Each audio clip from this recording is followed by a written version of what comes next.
Alright, welcome to Port Huron Statement. Very disappointed in the outcome of this election, although so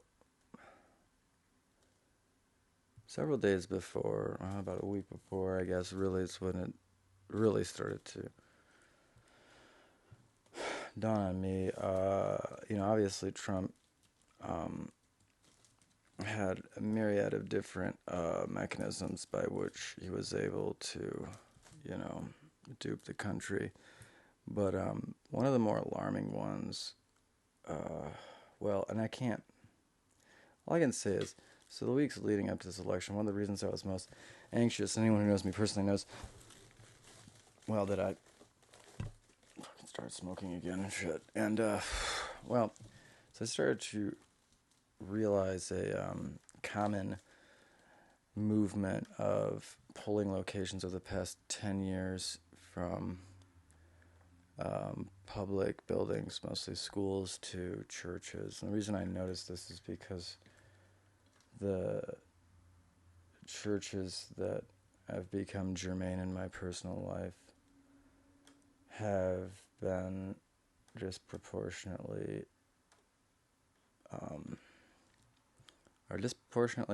locations of polling sites, are disproportionately polling sites.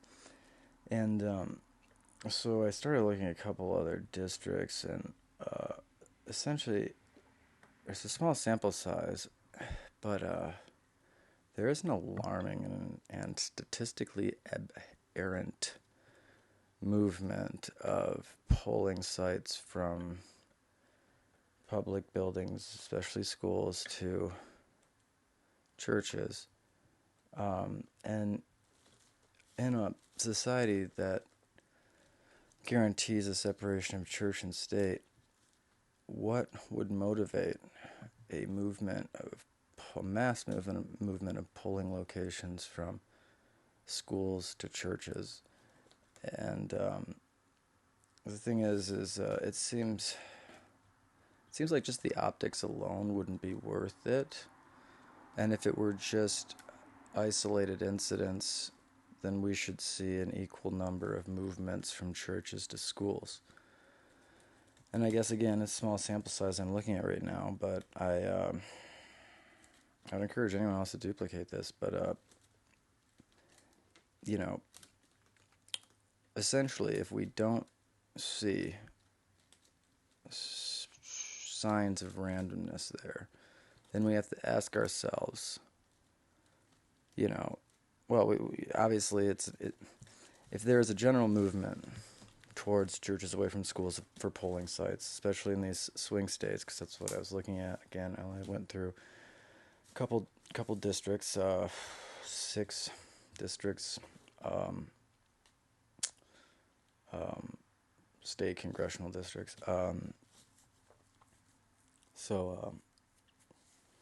But then, we're talking mostly about rural or semi-rural areas like this, where you have a large number of Republican voters, and it's in a low presence of like press or community awareness, and general public belief that church infiltration in schools and government is a good thing. But what you have to realize is whose church. Everyone loves it when their church runs the government, but it's not. I mean, what happens if it's not your church? And also, yes, you should. Every individual person has their own conception of what the cosmological truth is. And so, no matter what your alignment may be, you aren't going to agree in every single facet with every other member of your faith. And on those matters that you disagree, do you want those to be a legislated opinion? Like, do you want there to be the apparatus of state behind, think of someone someone that you generally agree with, and imagine all of their opinions being enforced into law. Because that's essentially what disintegrating the distinction between church and state represents. It represents the collapse of freedom of religion. Right? You don't like that's what I don't understand why people don't understand this. As soon as you collapse the distinction between church and state, you no longer have freedom of religion because the state is endorsing a singular religion. Regardless of what that religion may be, if you think it can be just broad Christianity, that is impossible because think about it.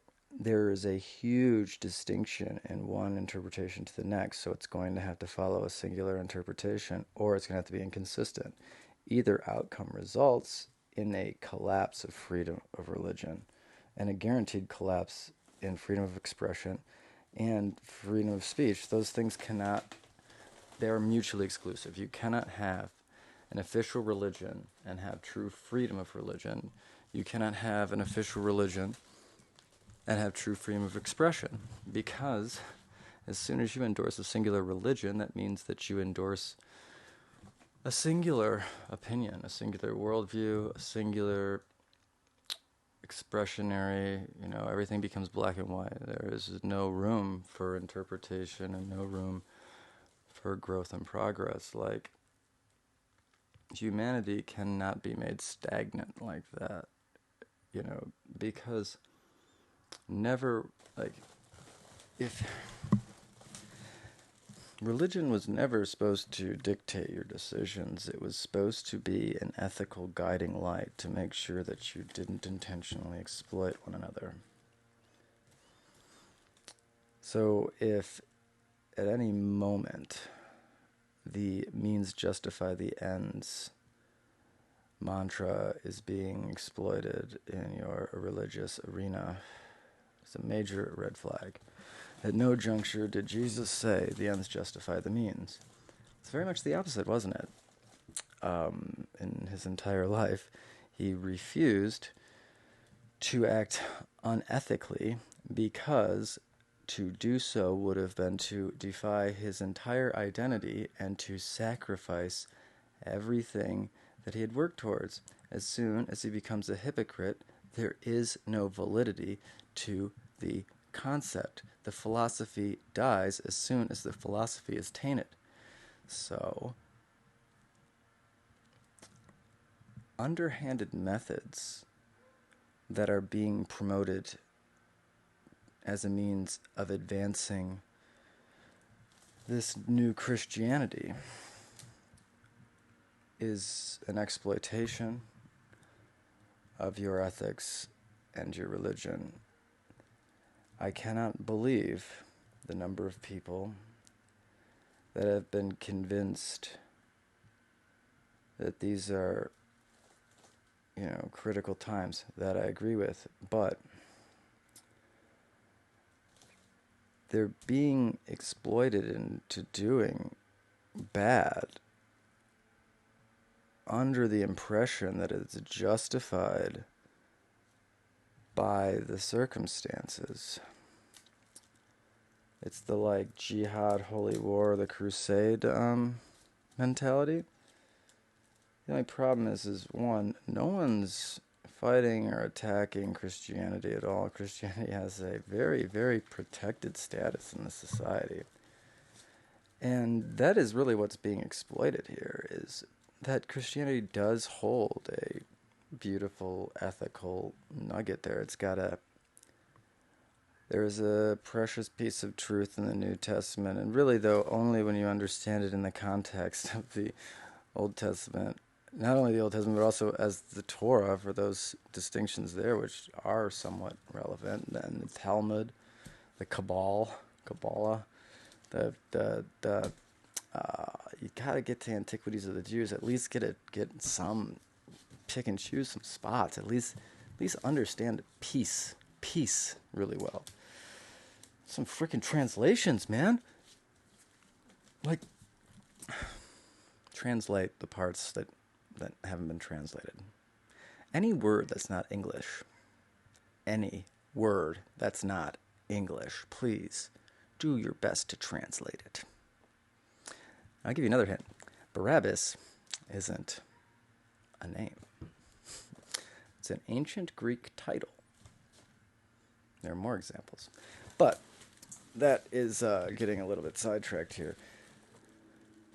I guess what I'm saying is I would really appreciate it if some people help me look into this statistical anomaly of polling sites being moved to churches with financial commonality. And I can go on from there. There's more than just financial commonality. But again, I'm in a small sample size, and I'd really prefer not to have to spend the days and days and days it's going to take to kind of... I'm going to have to get almost like pretty much every single district that falls into my, the distinguishing group, or what would we call it?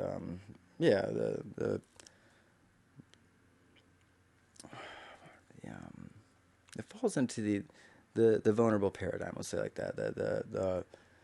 The districts that seem vulnerable. I guess you just do all of them. That would be, there's not that, but the problem is like the number of polling sites for these cities is so much higher than for these rural areas. And I guess, for me to show statistical relevance, I would need to do probably 10 times what I've already done. And it's not that time consuming, actually. But there's a bunch of other things that I'm doing that are super time consuming, super duper time consuming. And this is pretty relevant. There are a lot of other... this isn't in a vacuum, I guess is the point. It's like one of those things like, what do you want to see, Roger? Do you want to see another thread? Or do you want this to just be a coinky-dinky? And I don't know, because I don't want either one. I just want to have a society that's based in truth and actually serves the people. I don't want to waste my time following red herrings and dummy missions and false flags, all these things. I don't want to be wasting my time. But at the same time, just the level of weirdness that I have already observed and tried to contact multiple democratic institutions regarding, it would be all over Fox News right now if we switched it. Like, if I was trying to appeal to Donald Trump regarding what I'm talking about right now, this would be on Fox News, for sure, because there is substantiation. There's actual substantiation to it. Now, again, though, small sample size, I haven't done anything further. This is kind of like somewhat of a knee-jerk reaction to the election, but the thing is too, you make a mock prediction. My mock prediction is if this is right, if what I'm seeing, and there's just a couple days ago, I'm like, oh my gosh, then I would expect to see exactly this result. That's what... I don't make this if it's even not exactly this result, too. Not exactly this result. And when you think, too, about when you think about the psychology, right? Consider the narcissistic tendency for projection.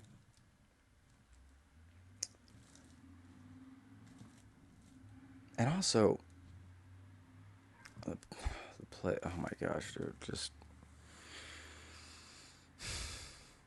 he promised you that this election was going to be illegitimate. He promised you he was going to do whatever he could to offset the assumed corruption that was being undertaken by the DNC. This is, especially given his psychology, this is essentially it's a projection, and it's a pre-justification. And because of how brainwashed and indoctrinated and and how deep the dogma goes within the cult of Donald Trump. That preempt alone would have been enough to vindicate him should he have both lost and been uncovered to have, at least Watergated it. And I don't think it's different than Watergate. I mean, I think there are a bunch of different mechanisms in place here. I know that a lot of, mostly legal, some of them are definitely unethical, but not illegal. But then, it's, I guess, I'm just trying to have someone else take this on. Please, please look into the movement of these polling sites across, especially the swing states, but I can give you a couple targets to the states that I'm most interested in, and we can go into why, are Georgia, Ohio, Michigan, Wisconsin, Pennsylvania, New York, Washington, California. Yeah. Yeah. And Florida. Did I say Florida? Yeah. Those are because of financial commonality in entities where I'm seeing the polling locations appear across those states. So obviously a lot of them are swing states, some of them are not swing states. But there is economic commonality across the swing states, and there's also not only a heavy movement of personnel across those states, but commonality in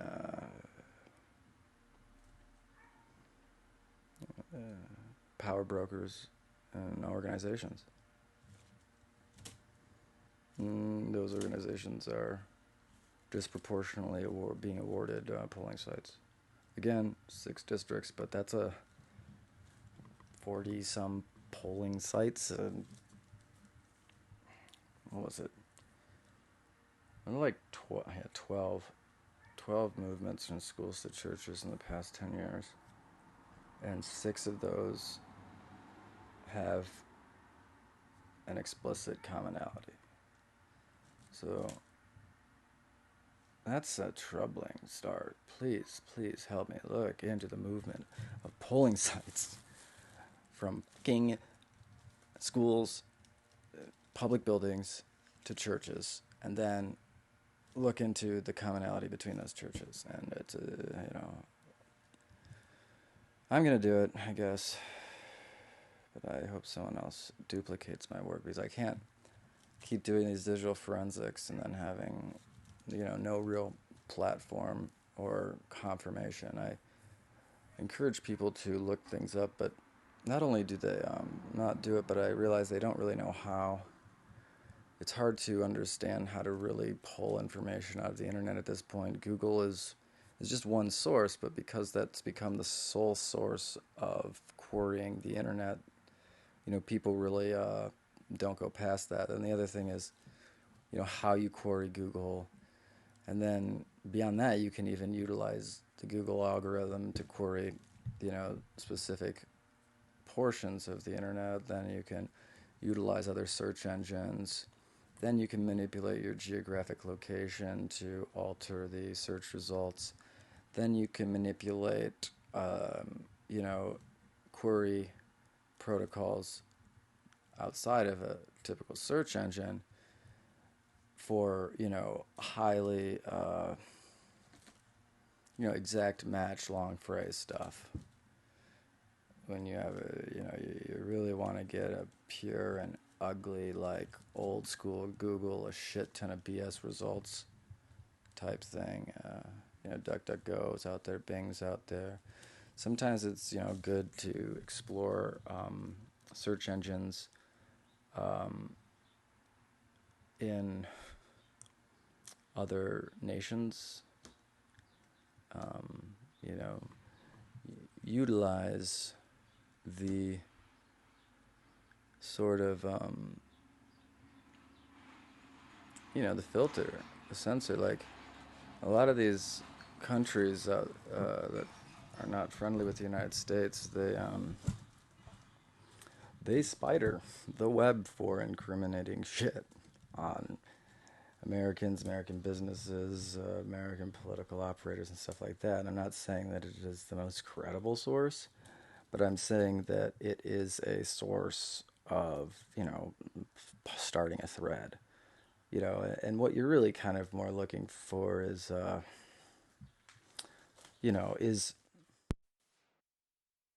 you're just looking for other You're just looking for other sources, other threads. You're not gonna like go to some, you know, use a series of, Tor VPN tails, and series of IPs to get into you know, Iranian space or Chinese space and search for, you know, election fraud stuff and assume it's true. That's not what I'm talking about. I'm talking about using these other countries' search engines, news media, um, just to either find confirmation and seek out the sources. Like rather than trusting what anything says, you should be, if you really want to know, using it instead as a source to follow up with. It's a lot of these sources will talk to you. They want to tell their story, and talking to them or communicating with them, they will then almost always reference you to supporting material. And then bada bing, bada boom, we got ourselves a thread to pull.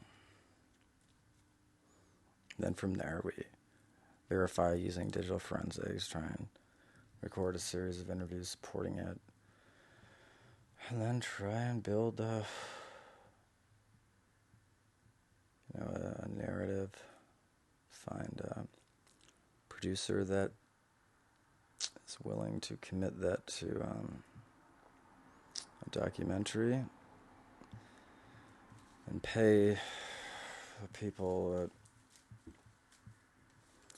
represent the human capital appropriately for their risk and information, and then hopefully rectify the injustices in any rational way. I mean,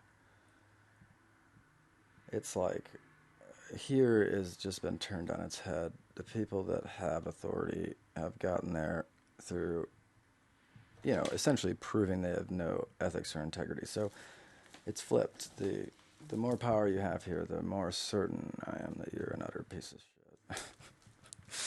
I mean, gosh. There are some exceptions, but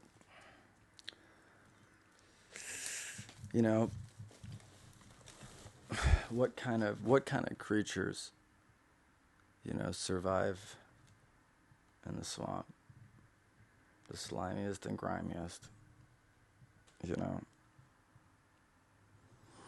That's actually derogatory to the swamp creatures, because the swamps are one of the most beautiful ecosystems on planet Earth, and the draining of the wetlands in Great Lakes country is just one example of a massive, massive, massive squandering of natural resources.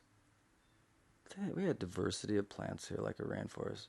They identified 24 carnivorous plants in the region. There's like 2 that still exist. Have you ever seen them? There's like multiple different pitcher plants. They're all extinct, or at least extirpated.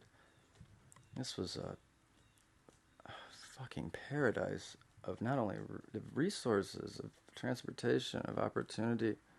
Not only that, but the Algonquin that had settled this area had developed a very equitable, culture and society. A lot of the inspiration for American independence was directly from, the Great Lakes Indians and Native Americans, the Algonquin and the Iroquois. And I personally prefer the Algonquin culture in my my reading experience, and I think their language group's more interesting. I think that they had a more advanced, they had petroglyphs for hundreds of years, and then they had um, kind of like a land tenure system. Uh, you know, geez, the Algonquin, man. And then they got solid philosophers like, it's Hiawatha, but then the Algonquin guy that inspired Hiawatha, I don't know. Point is, this area, this ecosystem, and it just, LaSalle said, poverty and hunger could never find its way here. What else did he say? There's some like quotes like such plenty, you know, couldn't be squandered in 1,000 years or something, like essentially saying, you'd have to really fuck this up. You'd have to really fuck this up for it to not go really well as you develop this area. But instead of developing it, what they've done is they raped it for hundreds of years. I mean, the Great Lakes were the most productive export fishery on the planet for decades. All export fisheries are oceanic or, in the Mediterranean, the Caribbean, huge, deep water, like, the smallest fisheries are at least 1,000 times the volume of the Great Lakes. But the Great Lakes were internationally canning and exporting Cisco at the same time that they were burning thousands of tons of sturgeon every year rather than exporting the caviar and eating that fish and eating lake fish. Lake fish was more popular, I think, locally, but Cisco as well, and the smelting and all that stuff. When I think about smelt runs in my lifetime, you're seeing just like hordes of fish, And then LaSalle's talking about seeing that in 18, 20-foot sturgeon. There was a fish weir that was right here at the mouth of the St. Clair River that existed for over 1,000 years, made of stone, that would channel sturgeon as they're going to their spawning grounds and stuff through narrow passageways so you could easily spear them. And so I guess it was just like a constant stream of sitting duck sturgeon. All you needed was a pointy-tipped object, boom, 20-foot sturgeon, no problem. They had tulip trees, 250-foot closed canopy. Tulip trees apparently wouldn't branch until about 100 feet up. And so the natives would make these monstrous canoes, 80-foot canoes, to go across the Great Lakes. I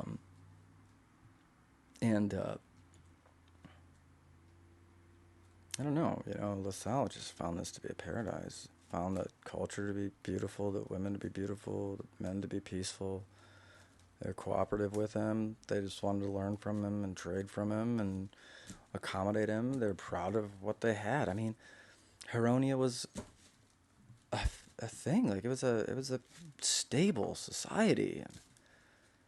This Potawatomi region was a stable society. I mean, this Algonquin sort of, it's kind of like the United States. It is a conglomerate of, sort of states within a common language group state. The Algonquin sort of nation was Potawatomi and Chippewa/Ojibwa and the Huron. Is that all? No, there's way more. There are way more because the Algonquin language group is all over the place. Yeah, I could see. Then the actual Algonquin, like those that are towards the Canadian Shield and the Ottawa River. Oh, the Ottawa, right? That's Algonquin language and Algonquin. There are more though that I'm missing, but it doesn't matter. Well, I mean, I encourage you to learn about the Algonquin native culture. It's awesome. I think it's awesome. I think it's completely underrepresented there. The fact of the matter is, though, is the native cultures really admired individuality and created what was similar to representative government and direct democracy at the same time. They had headmen that would deal with essentially foreign policy, and those were usually voted on by the women, from what I understand. And but internal affairs were essentially handled more as a direct democracy. Um, like I say, so purely internal direct democracy. Um, Between the sort of sub-states within the Algonquin culture, then it was like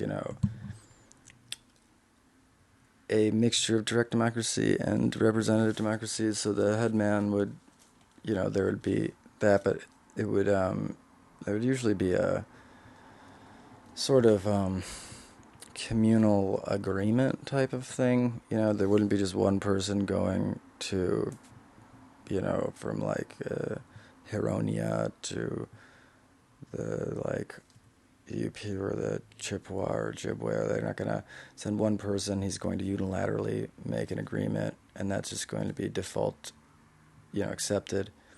Usually be a group of individuals, and they'd, have a sort of thing, and then usually come back and then have another thing, and then subsequently there'd be a discussion, and then that's where like the wampum thing comes often. And wampum, which was this almost like porcelain, it became like a currency, but also a rudimentary written language, because those things represented like essentially treaties, agreements, like land rights again. And I don't know this super well, but I've been actually reading about it. But apparently they had what's kind of like a Morse code to it, based on the patterning of these beads and the coloring of them. But because the Europeans had access to porcelain, which is a lot easier to make than wampum, because wampum you have to crush shells. So they flooded the area with wampum, not knowing that it is more or less currency, and so that had disastrous consequences. Especially because over and over again it's clear that the Algonquin are trying to live as in an internally consistent way, and externally. They're continually trying to just cooperate with the French, the English, and the Iroquois. I feel like the Iroquois were really bamboozled in this situation by the English. The French weren't great, but they were not great, but the French weren't the English, and the English weren't the Americans. I should say, the French weren't the English weren't the Canadians weren't the Americans. Yeah. Oh, oof. Man, oh man. Man. And that's what it is, the lawfare. It's the manipulation of lawfare. It's like the artificial positioning of someone as though they're not only superior, but somehow entitled and then simultaneously victimized by your very existence on some piece of land that they have a fabricated right to,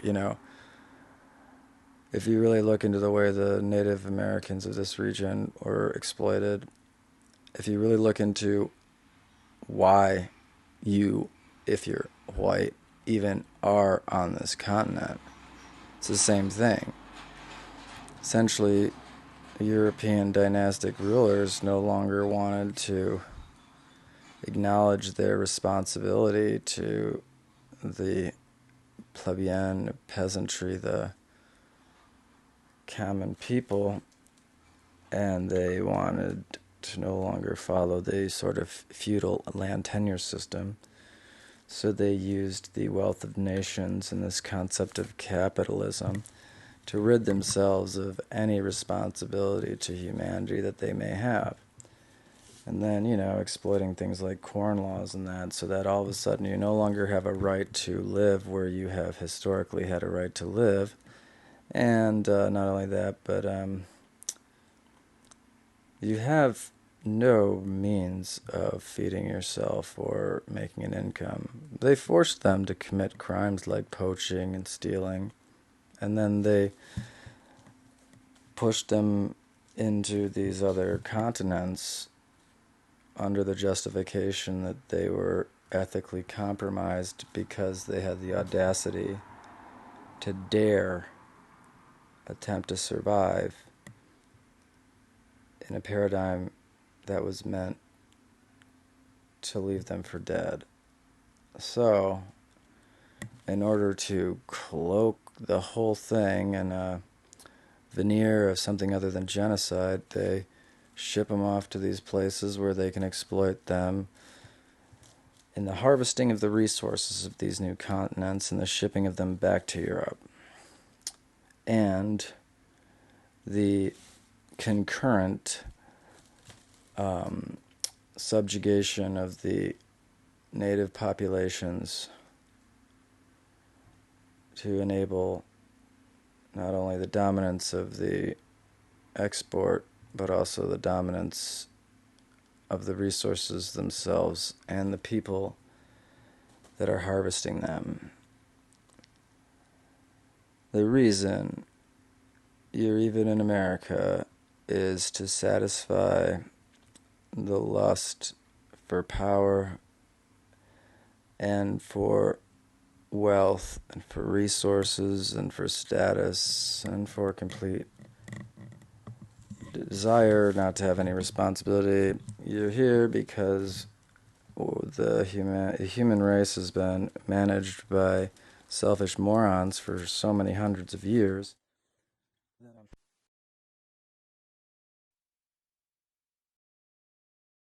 Please stop propping up the morons that are screwing us. Please. I'm going to start a party. All right, I need to get some help here. Please, please, please. Stop trusting people that are exploiting you. I'm here. I'm here. And until you get to the point where you can understand what's going on and, really think and be your own person, just trust that I will get you there. And in the meantime, don't take anything anyone else says too seriously. You really kind of can only trust me.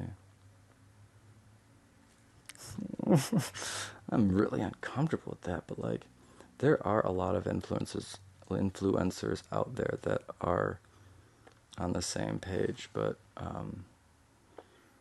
in this social milieu here, there are a lot of indoctrinating and exploitive influences that are, present, omnipresent. Trust me when I say don't get fooled, and your best bet is to trust only me. Trust in me, just in me. And that's the type of thing that Svengali charlatan type, a Tartufian type would tell you. I guess the difference is that I'm saying, trust only me, but be skeptical of what I'm saying. Please fact check me. But if you're going to trust by default anyone, just me. Don't trust me by default, though. Like, please, I encourage you. In fact, help me check this out. Anyone can do this. Just look at the districts and their polling sites and then compare that to 2010. You know what I'm saying?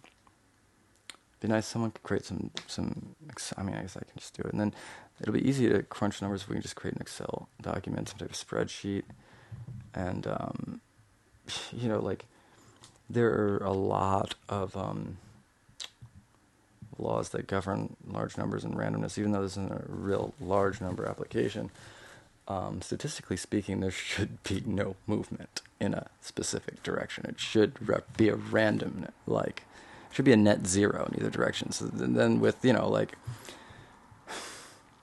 anything above, like a sort of a 10% preference in one direction would be kind of weird. But when we get into, like, way higher rates of pole location movement of that specific kind, that it shouldn't be a trend. There is no justification for that being a trend, and so it shouldn't emerge without a variable that's not present. You know what I'm saying? Like, for the outcomes I'm seeing, it suggests that we're not looking at a random number set. We're looking at a manipulated set. It guarantees it. That's why I just need more. I guess I'll end up probably effing doing it. But please, someone else. Please, please, please. And also, even if I end up, I'm probably doing it regardless, but I need duplication here. All right. I need a production assistant. I need a lot of things here. I need more money. I need a bigger budget. I have like a shoestring budget, my own money, and a tiny, tiny little income for ghostwriting about this shit. And then I'm doing another little ghostwriting project. I'm making like nothing. Nothing. That's so much stolen from me. Yeah, I just need some people that are smart enough to see through the BS and have the character to actually improve the world, to make meaningful change, and the balls not to cower, and the frickin' awareness to realize that I'd rather fucking... what is life if you don't fucking control it? If you don't control your own life, what the hell do you have? Alright, peace out. This country.